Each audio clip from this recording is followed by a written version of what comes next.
I like alliteration a lot, right? Right? And one of my favorites that we've done since the beginning, since episode 1 of the podcast, was Sleeper Spotlight. Oh, yeah.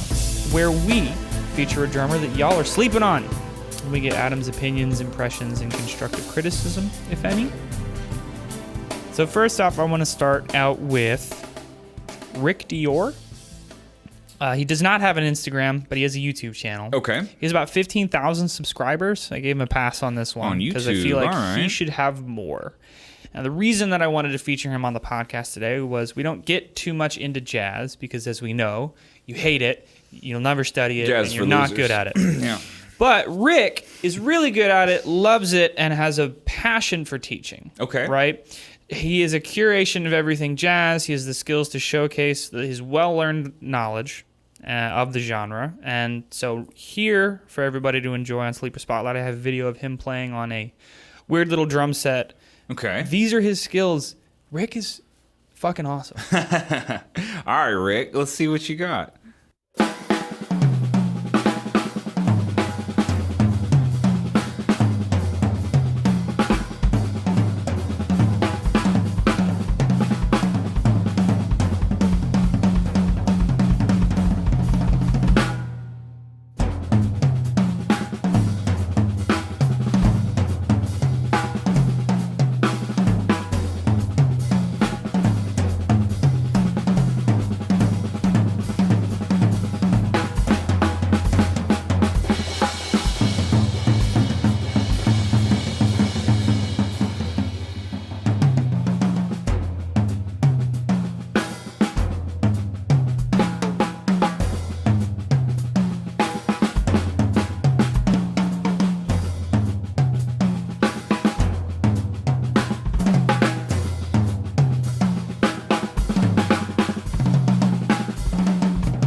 Definitely a really seasoned player. You got some like tasty licks in there for sure. He's seasoned like Zataran's rice, man.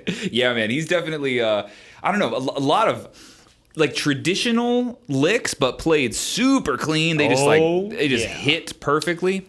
If you're interested, Rick's got a bunch of jazz solos that he's played. And then he'll play the whole solo, give you like 2 camera angles, and then he'll break it down. Cool. And go through all the different concepts. And of course, like, they're not as impressive as modern day drum solos or anything like that. But he plays them like the notated everything. Wow. It's from a book. One of those, and can probably play it if you mention it. Yeah.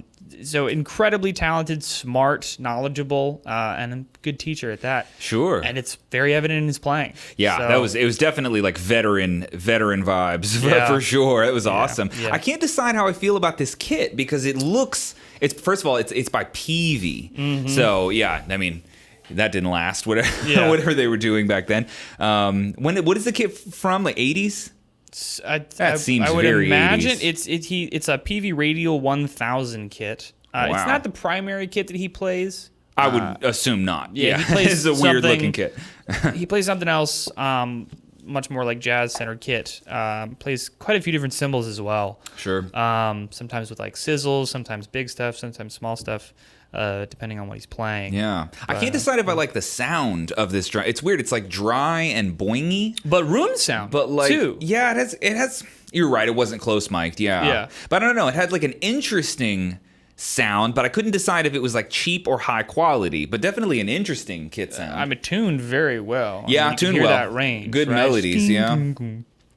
Cool. So. Well, shout out Rick, dude. That was awesome. I want to Yeah. check out some more of his vids because anybody that's just like, let me do a quick demo for you, and then just like Shreds. absolutely shreds. Yeah. I'm like, oh, okay, that was like a throwaway take, probably. Yeah. You know, not like he's rehearsing to do the drum set demo. Right. But when you see somebody that's that talented, like total improvisation, it makes you want to watch some more. You know. Yeah, when it came across, I like saying this, when it came across my desk, I was like, oh, PV made a drum set. And I was like, all right, whatever, and then skip through the video. Yeah. And typically whenever you watch these like weird gear reviews or whatever, it's just like somebody playing, but you're like, I'd like to hear more of what this kit actually has to offer. Sure. I never had that thought with his playing that video that we just watched. Yeah. I watched, like, oh my God, I can get a sense of what this sounds like and everything. This is perfect. Yeah. This is what drummers are looking for when they're talking about like gear reviews. Yeah. Or demos. Yeah. So yeah, very satisfying to watch that for sure. That's awesome. But on the other spectrum of things,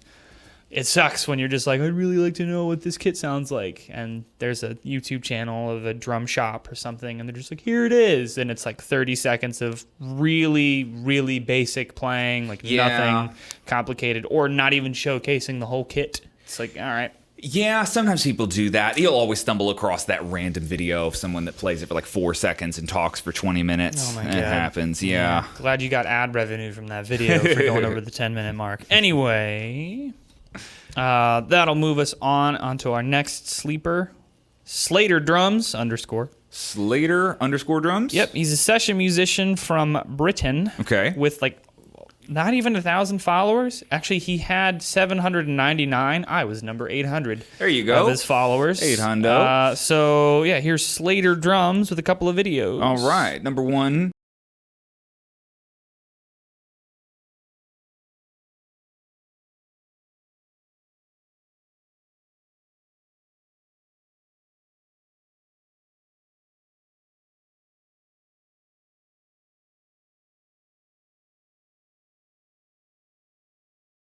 Style, almost like I don't want to say old school, but like playing rudiment-based ride grooves with like the bell and the kick matching together. Like something about that is kind of an old school thing to do. Yeah. But that in a much more like modern, I don't know, aggressive, angsty, distorted guitars, yelling vocal. Like again, when that style is definitely a cool little mix in there for sure. He also had some challenging or like I guess just tricky cymbal accents, like in weird spots coming off of little snare fills. Definitely a few like interesting moments in there. Short clip though, it's a short one. Yeah, a couple of they're not too long, which I like. You know, when people keep them short on Instagram at least. Yeah, I'm with like, you. It all doesn't right, I need a matter. bit, and this is what you know. I know people do like shorts on YouTube and stuff, but Yeah. I go to YouTube for long form. I go to Instagram for short form for the most part, and that's nice when I'm scrolling through somebody's profile and I go, I know what you're doing here. Because I can see you've summed up your body of work in a very short manner. So it's also it's weird when I don't know, TikTok has like poisoned everything. It's just it's like everything is so short, so fast. But like I don't like how YouTube now has YouTube Shorts, and then Instagram was like, did you want to post a 30-minute video? Like, no, I'm on Instagram. Like, why would I want to put a 30-minute video? And then YouTube, it's like, did you want to post a story? Like, no, I'm on YouTube. Like, they're both like borrowing from each other. Like, I don't know. I wish they would stay separate, because I think to me that's why they're so valuable. Like, there's a value in the short content, and that's where I go to Instagram. Why I go to Instagram, and I don't know. I'm getting old, man. I'm finding like more and more stuff where I'm like, I hate that because it's different. Like, you find yourself doing that a lot more when you get older. That's what getting old is. That's what it is. You're just like, I hate a lot of things now. Things are different. I don't like that. New stuff. Oh man. Give me the old stuff. Yeah. Yep. Well, and then you'll get to a point too where you're so old that you want new stuff. Yeah. You might turn around, you know? You can afford new stuff when you get older. That happens. Yeah, that's also very true. But anyway, there's another video from, Ellis. Ellis is his name. Okay. Yes. Slater Drums, clip 2.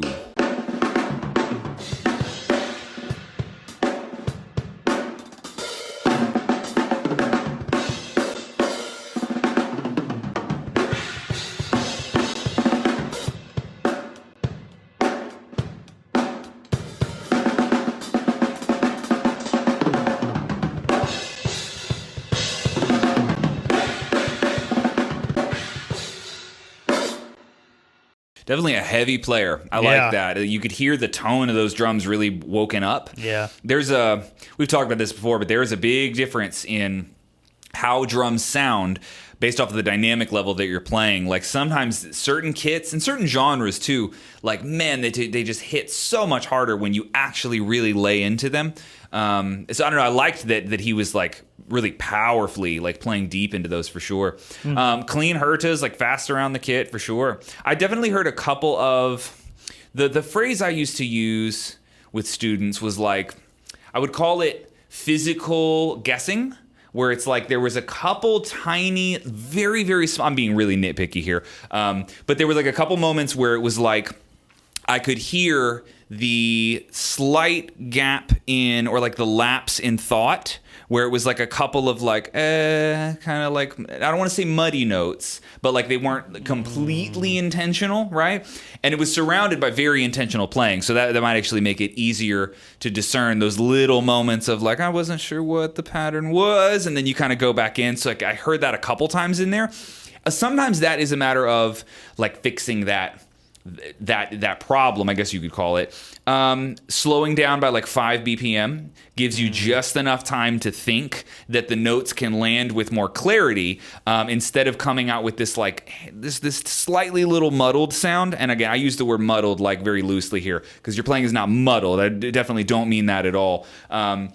But again, I'm being extremely picky because I'm looking for like one piece of criticism that I could possibly offer. But dude, overall, very, very clean. I love how powerful you play, and a lot of really cool ideas too, like creative, exploratory playing, which is always my favorite kind of drummer to watch. Like when I get to hear your voice, not necessarily drum parts that someone else wrote or something that you have, you know, let's just say learned already, right? You're executing something that you've already rehearsed. To me, that's always less interesting. This kind of playing is the most interesting to me because I get to hear the free flow of your thoughts, just fresh out the brain down into the hands. That's what I like. So awesome playing, man. It was really cool. Go check him out, guys. Can't believe he's got under 1,000 followers. Yeah, is not enough. Yeah. Up. 10K. So shout out Rick Dior and I believe it's Ellis Slater. Ellis Slater. That's a cool name. I like very the name memorable Ellis. name. Ellis.